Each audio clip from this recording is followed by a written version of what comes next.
Bonjour à tous et à toutes, c'est Ikoma. Aujourd'hui on se retrouve pour un nouveau concept sur la chaîne dans lequel je vais retracer la vie d'un mangaka et peut-être que je l'exporterai pour parler d'un studio ou d'un rappeur par exemple à l'avenir, mais pour l'instant on va se contenter des mangaka. Je vais donc parler de ses œuvres, de son style de dessin, de son enfance, etc. Tout ce qui s'est passé pour qu'il soit l'artiste qu'il est aujourd'hui. Et qui de mieux pour commencer cette série que l'un de mes auteurs favoris, j'ai nommé Inio Asano. Vous le connaissez certainement pour son chef-d'œuvre Bonne Poon Poon, mais il n'a pas fait que ça, loin de là. Vous verrez dans cette vidéo qu'il est un mangaka qui a très bien fait la transition vers le dessin numérique, qui lui offre beaucoup plus de possibilités qu'une méthode de dessin plus classique. Mais bref, là on s'éloigne du sujet, c'est parti pour retracer la vie d'Inio Asano.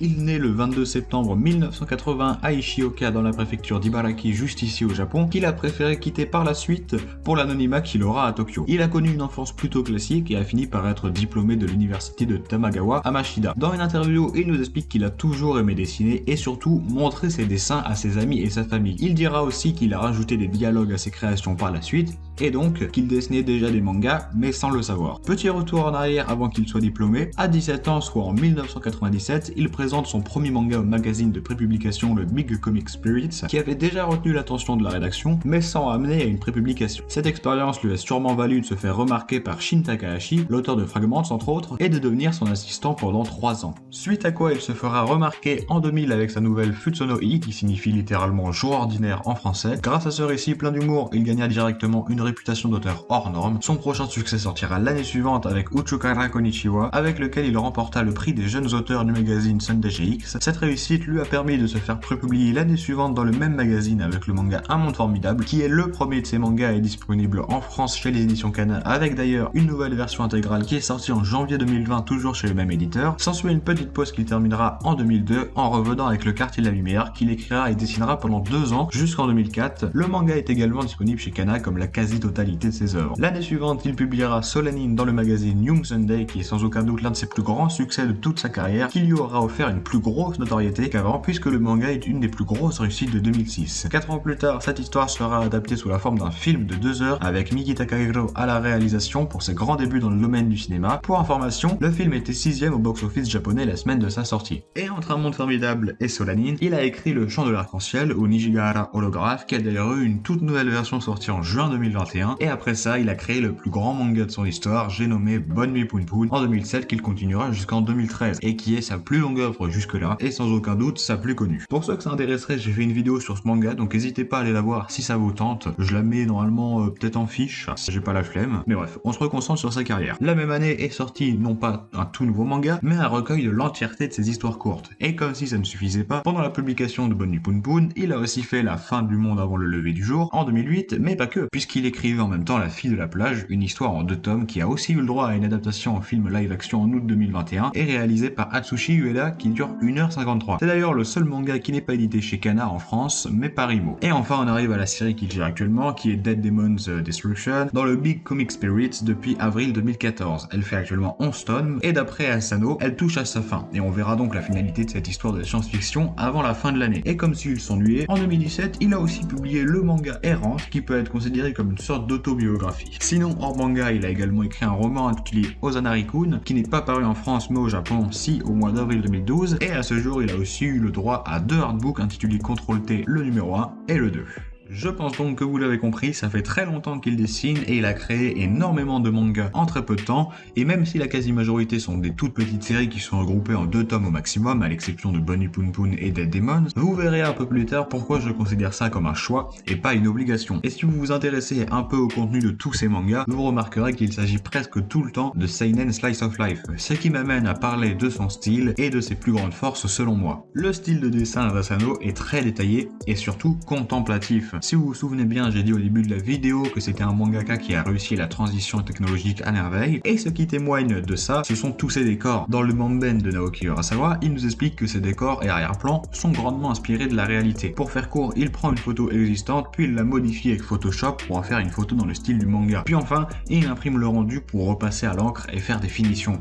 On pourrait croire que c'est la solution de la facilité, mais en réalité pas du tout, puisqu'il explique aussi qu'il met plusieurs heures à rajouter juste des petits traits pour reproduire au maximum le style du manga. Plus récemment, on aura eu droit à une interview de lui où on le voit utiliser un logiciel de modélisation 3D, Unreal Engine. Alors c'est le même principe que pour les photos, sauf que là, il est plus libre dans la composition des arrière-plans. Et honnêtement, c'est l'un des seuls auteurs à utiliser ça pour ses dessins à ma connaissance, étant donné qu'il faisait principalement du slice of life auparavant, s'inspirer de la réalité lui suffisait amplement. Sauf qu'avec son dernier manga, il est parti totalement autre part, avec une histoire de science-fiction, et qui dit SF dit forcément imaginaire. Donc on s'éloigne de la réalité, et c'est précisément pour ça que la liberté que lui donne Unreal Engine est plus pratique pour lui, car il peut tout façonner en fonction de ce qu'il veut et de ce dont il a besoin. Dans le domaine du manga, Asano est très anticonformiste, il casse toutes les idées reçues sur les mangaka et sur les fans de manga en général. Quand on pense à un mangaka, on va l'imaginer comme étant une personne qui passe sa journée chez lui à dessiner pour rendre toutes ses planches à temps, même si ça s'améliore un peu ces dernières années pour les gros auteurs, mais lui est très loin de tout ça, et est un peu en marge de la société du manga dans son ensemble. Alors déjà parce que la quasi-totalité de ses mangas n'ont jamais été adaptés en animé, même s'il a travaillé sur un autre animé qui s'appelle The Perfect Insider en tant que chara designer. Par contre, comme je l'ai dit tout à l'heure, 2 de ses mangas sont devenus des films, et je trouve que ce format est beaucoup plus adapté à son style, étant donné qu'il est très réaliste comme je l'ai dit. Mais revenons sur son image de mangaka anticonformiste. Il porte un regard très critique vers la société japonaise, et on le ressent à travers tous ses personnages, que ce soit bien évidemment Poon Poon, ou encore Meiko et Taneda dans Solanine par exemple. Mais même dans sa propre vie, il est beaucoup plus libre que la majorité des mangaka que je connaisse. Par exemple, il fait très souvent des lives sur sa chaîne YouTube, que ce soit sur des jeux ou même sur son travail. J'en ai déjà vu certains où il terminait des planches sur Photoshop, comme j'ai expliqué plus tôt, et je vous invite fortement à aller en voir quelques-uns si vous voulez mieux comprendre la partie que j'ai expliquée sur le dessin numérique tout à l'heure. C'est vraiment hyper intéressant à regarder, et je trouve ça sincèrement fascinant de voir une personne qui a bientôt 41 ans utiliser autant de technologies facilement et bien mieux que certains mangaka plus jeunes que lui. On l'a d'ailleurs vu dans de nombreuses interviews en dehors du Japon, que ce soit avec des personnes anglaises, espagnoles, mais même en France, à Angoulême très récemment en 2020, et pour l'anecdote, il est même apparu dans une émission de télé-réalité au Japon intitulée Terrace House. C'est vraiment le boss. Asano arrive à rendre les moments du quotidien magnifiques, que ce soit pour commencer par ses dessins super réalistes, mais aussi par les dialogues. Si vous avez déjà lu certaines de ses œuvres, vous verrez que ce ne sont pas les monologues qui manquent. Ils servent bien évidemment à faire avancer l'histoire et exposer les ressentis du personnage, mais également à faire la fameuse critique de la société dont on parlait plus tôt. Et cette réalité, elle n'est pas vraiment courante dans les mangas slice of life. Tout le monde sait que ces mangas-là sont très idéalisés, que ce soit les personnages, les situations et même le monde environnant, mais ici ce n'est pas le cas. Là où dans les shoujo par exemple, le premier contact entre les 2 personnages principaux et leur premier baiser est important, dans ces mangas c'est pas du tout le cas. C'est aussi pour ça qu'il n'hésite pas non plus à dessiner des scènes de sexe, car ça fait partie de la réalité aussi, même si ce n'est pas montré dans les œuvres idéalisées. Si vous avez déjà lu La fille de la plage, je pense que vous voyez de quoi je veux parler, mais c'est pas parce qu'il y a du sexe que c'est le seul atout du manga, ça a un autre but derrière qui est beaucoup plus important. Les personnages d'Asano se remettent constamment en question,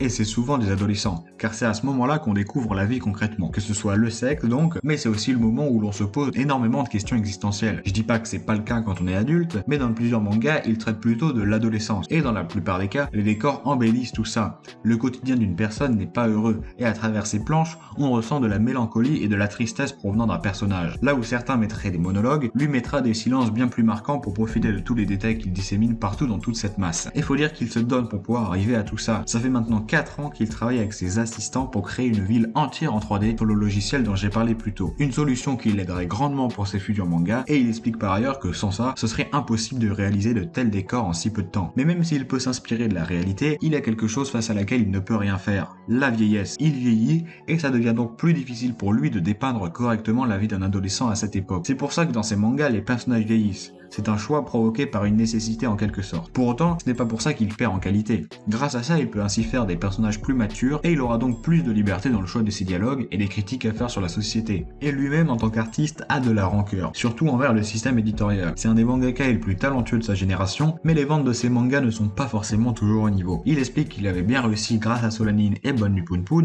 mais qu'à l'inverse, Date des Matchs ne s'était pas aussi bien vendu qu'il l'aurait souhaité. Et cette rancœur, il l'a laissé transparaître dans son récit autobiographique, c'est-à-dire Errance.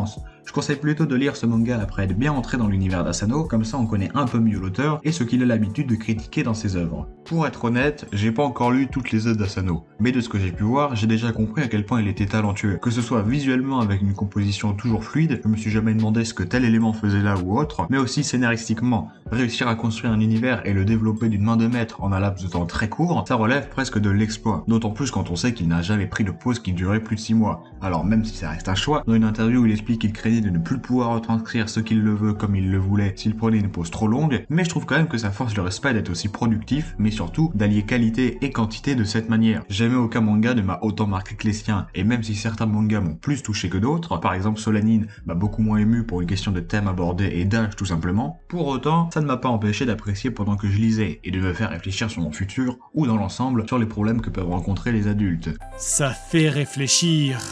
Et pourtant, il ne fait que retranscrire la vie de personnes lambda, et même s'il n'y a pas autant de pression sociétale en France qu'au Japon, ça n'empêche pas d'avoir de l'empathie pour les personnages et de se mettre à leur place. C'est pourtant très dur d'allier la forme au fond, mais il réussit toujours très bien à le faire, alors qu'il se renouvelle sur chaque histoire, et même si elle est courte, ça n'enlève rien à ses qualités de mangaka. Je pense aussi que c'est un choix si la majorité de ses mangas sont très courts. Il perdrait sûrement en cohérence à faire durer un manga en longueur juste pour le rallonger, et perdre ainsi le but initial de tout ça. Il choisit donc d'aller à l'essentiel, et force est de constater que c'est un bon choix de ne pas faire durer une œuvre inutilement.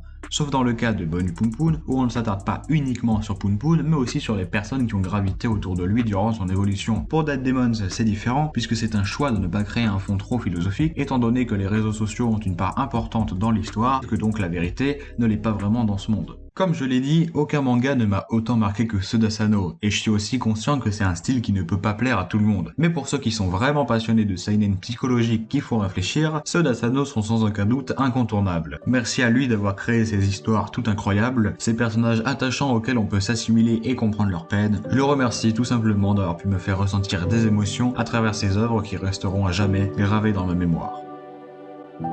C'était tout pour cette vidéo sur Inio Asano, j'espère avoir fait comprendre à quel point il est talentueux et à quel point ses mangas sont incroyables. Je vous invite vraiment à ne pas vous arrêter à Bonnie Poon Poon car il reste encore une montagne d'autres mangas de lui à découvrir, tous d'excellente qualité. Si cette vidéo vous a plu, n'hésitez pas à vous abonner et à liker cette vidéo. N'hésitez pas non plus à me donner des idées sur les prochains mangaka dont je pourrais parler. J'ai déjà quelques idées en tête mais j'aimerais bien aussi avoir votre avis. En tout cas, cette vidéo touche à sa fin. Pour ceux qui voudraient voir du contenu Bleach, il y a mon Twitter dans la description, n'hésitez pas à y faire un tour, ainsi que sur le Discord. Sur ce, c'était Ikoma, bye tout le monde.